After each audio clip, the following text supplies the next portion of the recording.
Hello everybody, so this is me, Miss Whiting, and I'm going to be showing you our assembly for today. Our assembly for today is all about the Chinese New Year.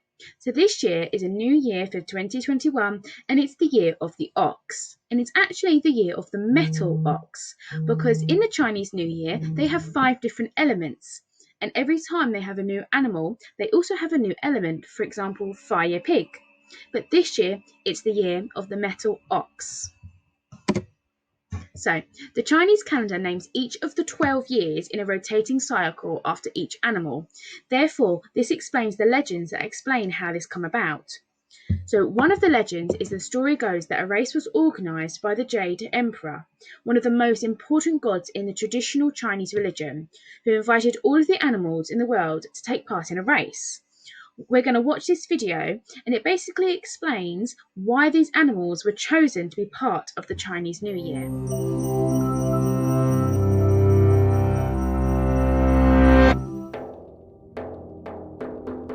What's your sign? In Western astrology, it's a constellation determined by when your birthday falls in the calendar. But according to the Chinese Zodiac, or Sheng Xiao, it's your Shu Xiang, meaning the animal assigned to your birth year. And of the many myths explaining these animal signs and their arrangement, the most enduring one is that of the Great Race. As the story goes, Yu Di, or Jade Emperor, ruler of the heavens, wanted to devise a way to measure time. So he organized a race.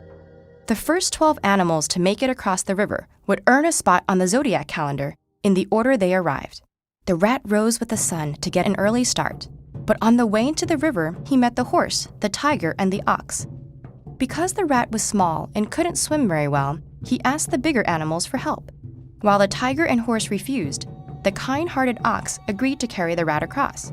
Yet, just as they were about to reach the other side, the rat jumped off the ox's head and secured first place. The ox came in second, with the powerful tiger right behind him. The rabbit, too small to battle the current, nimbly hopped across stones and logs to come in fourth. Next came the dragon, who could have flown directly across, but stopped to help some creatures she had encountered on the way. After her came the horse, galloping across the river. But just as she got across, the snake slithered by. The startled horse reared back, letting the snake sneak into sixth place. The Jade Emperor looked out at the river and spotted the sheep, the monkey, and the rooster, all atop a raft, working together to push it through the weeds. When they made it across, the trio agreed to give 8th place to the sheep, who had been the most comforting and harmonious of them, followed by the monkey and the rooster. Next came the dog, scrambling onto the shore. He was a great swimmer, but frolicked in the water for so long that he only managed to come in 11th. The final spot was claimed by the pig, who had gotten hungry and stopped to eat and nap, before finally waddling across the finish line. And so, each year is associated with one of the animals in this order, with the cycle starting over every 60 years. Why 60 and not 12? Well, the traditional Chinese calendar is made up of 2 overlapping systems. The animals of the zodiac are associated with what's called the 12 earthly branches, or 12 地支.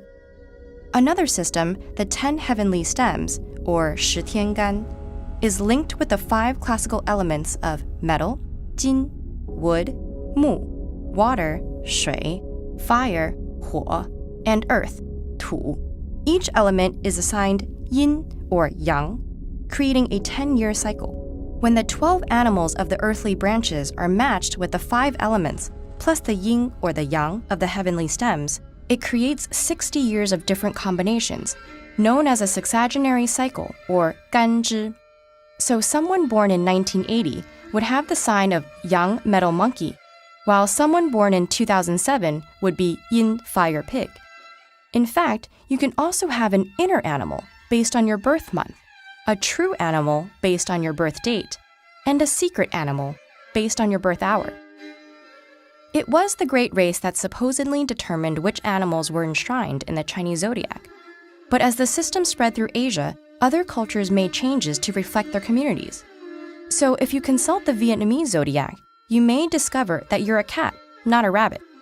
And if you're in Thailand, a mythical snake called a naga replaces the dragon. So whether or not you place stock in what the zodiac says about you as an individual, it certainly reveals much about the culture it comes from.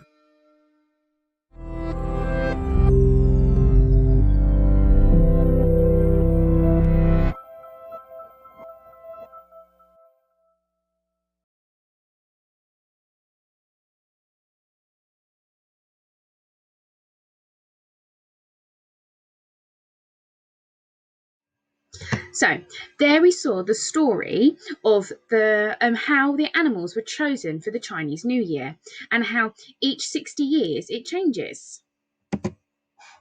So what I want you to do now is think about what year you were born, and you're going to find it on here, and then you're going to see which animal you represent. So for example, if you were born in 2012, you'd find 2012 and you see that you would be the year of the dragon. And then we're going to look at each animal separately to find out what it says about you. Let's start with the first animal that won the race, the rat. So, if you were born in the year of the rat, you are said to be imaginative. You are said to be charming and very generous to those they love. Although they have a tendency to be quick-tempered and overcritical, they're supposed to make good writers, critics, and publicists. Do you remember what the next animal was that won the race?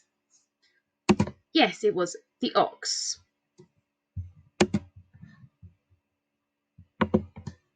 So, oxen are born leaders, inspiring confidence in everyone they come into contact with.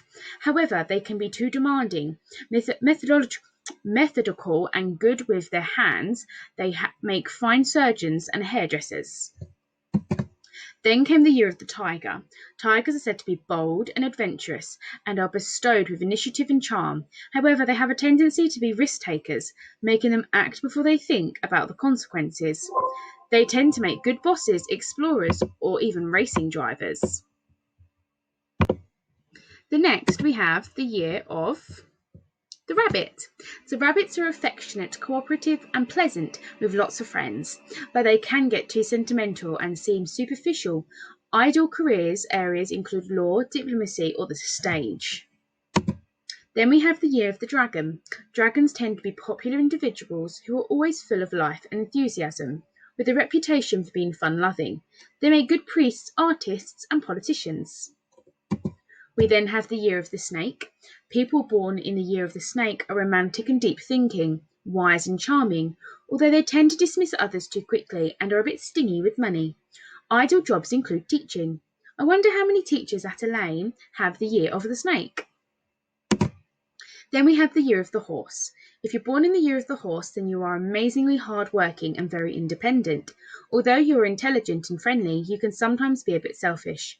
Career-wise, you would be a good scientist or poet. Then we have the year of the sheep, who are said to be charming, elegant, and artistic, who like material comforts. Bit of a worrier, they also have a tendency to complain about things. Jobs as actors, gardeners, or beachcombers would suit. The year of the monkey would show that you're very intelligent, well liked by everyone, and will have success in any field you choose. Lucky you. We then have the year of the rooster, which indicates a person who is hardworking and definite about their decisions. Roosters are not afraid to speak their minds and can therefore sometimes come across as boastful. They make good restaurant owners and world travellers. The year of the dog shows that you are honest and faithful to those you love, but they tend to worry too much and find fault with others. They make ideal secret agents or business people. Lastly, we have the year of the pig. Now, people born in the year of the pig are honest and tolerant and make good friends, but tend to expect the same from everyone else, and the more often than not, they end up disappointed. They thrive in the arts as entertainers. As we can see, we've looked at all the 12 different animals, and we have to remember that this year is the year of the metal ox. So this starts on February 12th, 2021, and then lasts until January 31st, 2022. So let's look at how it's celebrated. So ahead of the day, families clean their house before adoring it with different types of decorations, and usually these are red and gold. New Year's Eve starts with a family dinner, which will almost always take place in their home rather than a restaurant, and reunite members. Dinner is followed by a shao xiu, which sees family members stay awake together during the night, launching crackling fireworks at midnight. In the coming days, red envelopes with money is given by adults to children, and it is believed the packet will ward off evil and grant a long life.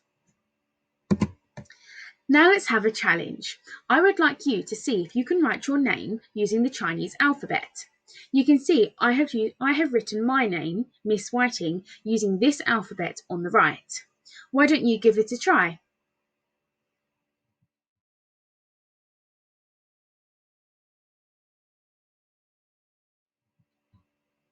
And lastly, here are some activities that you might want to do at home this week to do with the Chinese New Year.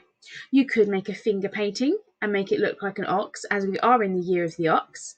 You could make some finger painting fireworks, or maybe even paint some fireworks. You could make a paper fan, as they're used throughout Chinese New Year, maybe a 3D ox, maybe even try and make a fire-breathing dragon. Thank you for listening to our assembly on Chinese New Year. I hope you found it interesting, and I hope you enjoyed learning what year of the animals you were born in.